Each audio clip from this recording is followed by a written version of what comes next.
Allora vuoi fare questo fuori?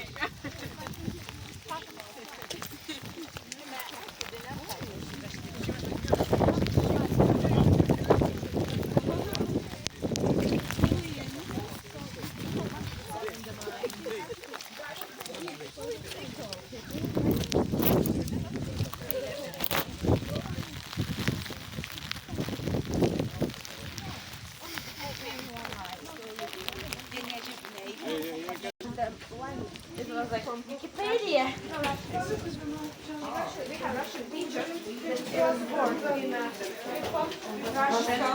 No, in the Russian down where the sea, next to the Red Sea, and she's often sick because the climate change. They take climate change as well.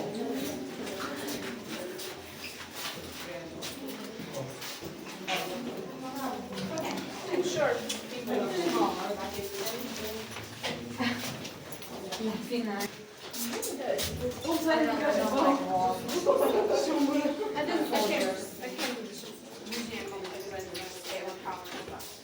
Hi.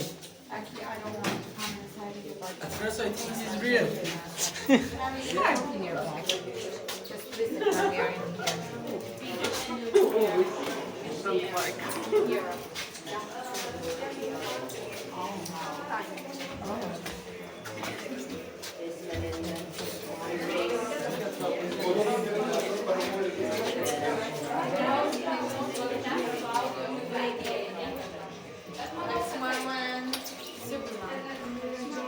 Excuse me. What? Come in, my dear.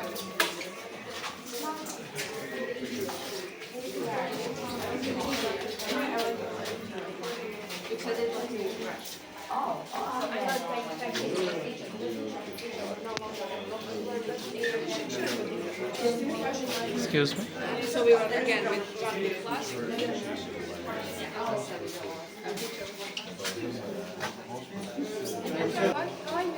Because I've been there too many times.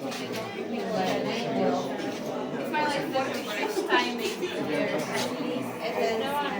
At least in 5. I don't know how it's called. Just You can ask for permission. necklace. Yes, she asked me how to actually she has walk around a little bit and then I will tell you the last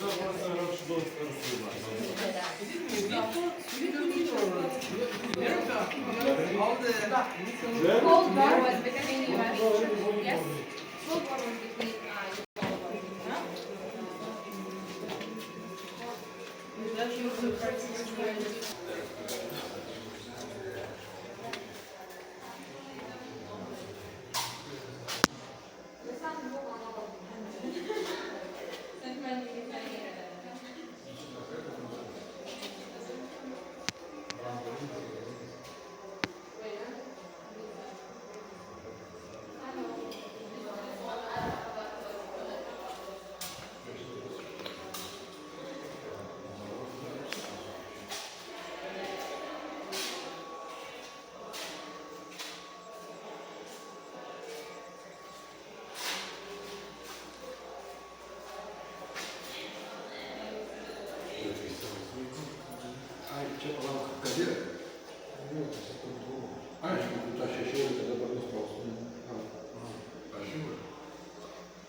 just because none of the missiles or actually war happened. It was a war between powers and to show the power.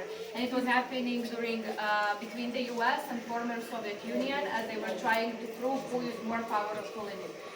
It started when the US started dislocating their missiles in the UK territory right now, which was on the western part of the Europe, which means it's very close to the former Soviet Union.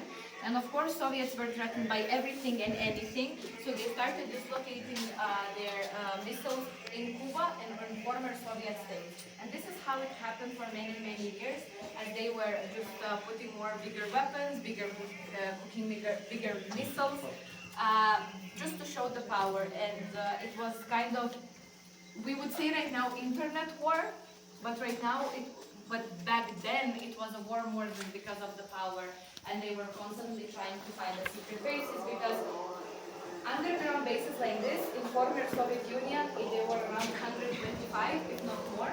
US managed to find 125 of them. Behind you there is a list of all the bases that US figured out and tried from Soviet Union. Not all of them were hiding the missiles, some of them were just soldier hiding spaces or lookouts or just for any kind of equipment. But this one specifically held 4 missiles. One missile was enough for the whole war. So we can imagine if the war would have started during the time, we wouldn't have the world we have right now. In 1987, the Ukraine war. In the current time also a lot of missiles came to Ukraine, but they did not blow. Yes. They just... Why? Because they're old and not tested properly. Yeah. So and the treaty was signed in Malta. Estonians, because they didn't speak Russian at the time, so which means if any locals would wander around, they wouldn't be able to tell what actually it is. When the missiles were transported, and you will see in another room the video, all the people who were living around, they had to close their curtains, they couldn't look through the windows. Military was standing in front of their houses to make sure they do not peek through the windows and see what is happening, because the missiles were huge and they had to be transported. Even to this day, 5-kilometer radius around this place, as you see, we went very, very deep into the forest. There is no service and no internet, and even with nowadays technology, they are not able to figure out what Soviets actually did with underground systems and everything else. It's just not working. You have to use very, very special things to at least have some type of connection, or mostly it is a landline. So any vacation places that are around here, they don't have Wi-Fi, so for sure you have a social detox when you come. After Soviet Union ended, Soviets took all the missiles, they took all the equipment from here, and it was can visit, and only one in Europe. So when I say it's worth to visit, it's worth to visit because you have to fly to US to visit other two. But the Soviet Union one, this is the only one that is still alive to this day, and you are able to visit.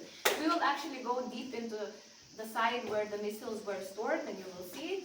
So we can move to another room a little bit. Try to consider a very good room. As more simple soldiers,